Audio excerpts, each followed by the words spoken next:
चतुर्थ श्रेणी कर्मचारी और गार्ड और सिपाही, इन सभी पदों का एक ही प्राथमिक उत्तरदायित्व होता है कि कार्यालय के दैनिक कार्यों को बिना किसी रुकावट के सुचारू रूप से चलने देना।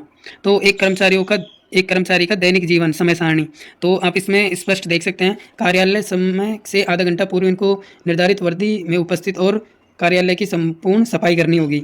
ठीक है, फिर पूरे दिन सक्रिय कार्यालय समय, तो ये ऑफिस में बिजी रहेंगे, अधिकारियों के दिशा निर्देश की पालना करेंगे और दैनिक कार्य करेंगे। उसके बाद में जब कार्यालय समय खत्म हो जाएगा, सुरक्षित रूप से कार्यालय को बंद करेंगे। ठीक है, तो ये मतलब ऑफिस खुलने से आधे घंटा पहले इनको जाना है और सबसे बाद में इनको आना है। फिर कर्तव्यों के 4 मुख्य स्तंभ।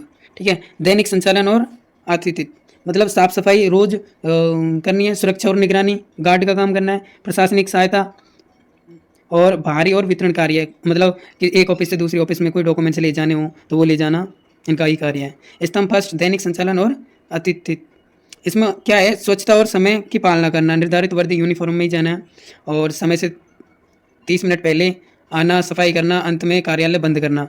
और दूसरा काम, पेयजल की व्यवस्था करना, कार्यालय में सभी अधिकारियों एवं कार्यरत स्टाफ के लिए पानी की उचित व्यवस्था सुनिश्चित करना इनका कार्य है।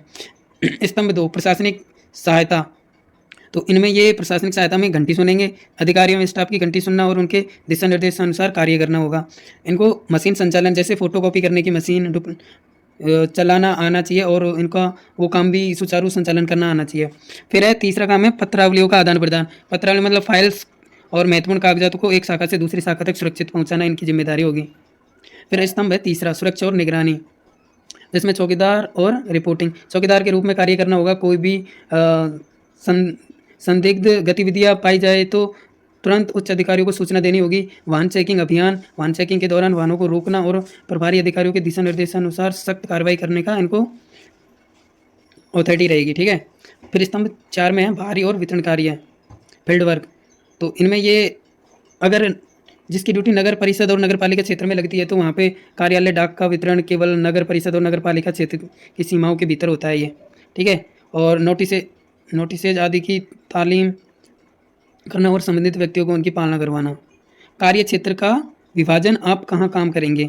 ठीक है, ये देख लो, इन ऑफिस और फील्ड, मतलब कार्यालय के अंदर और बाहर और सुरक्षा वाले कार्य। तो कार्यालय के अंदर तो है सफाई एवं कार्यालय खोलना बंद करना, फिर फाइल्स का एक ऑफिस से दूसरी ऑफिस, फोटो स्टेट मशीन का संचालन और पेयजल व्यवस्था करनी पड़ेगी। और जिनकी फील्ड में ड्यूटी लगेगी उनको डाक नोटिस वितरण नगर पालिका क्षेत्र में, और संदिग्ध गतिविधियों की निगरानी करनी पड़ेगी और वाहन चेकिंग करनी पड़ेगी।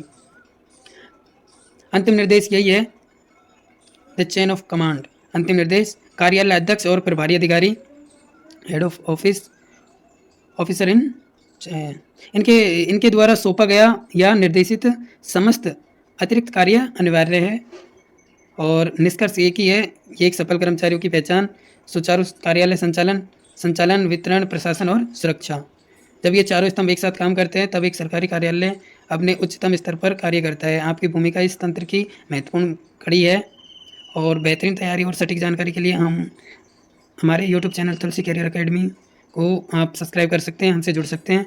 तो मिलते हैं अगली नई जानकारी लेकर, तब तक के लिए मस्त रहिए, पढ़ते रहिए और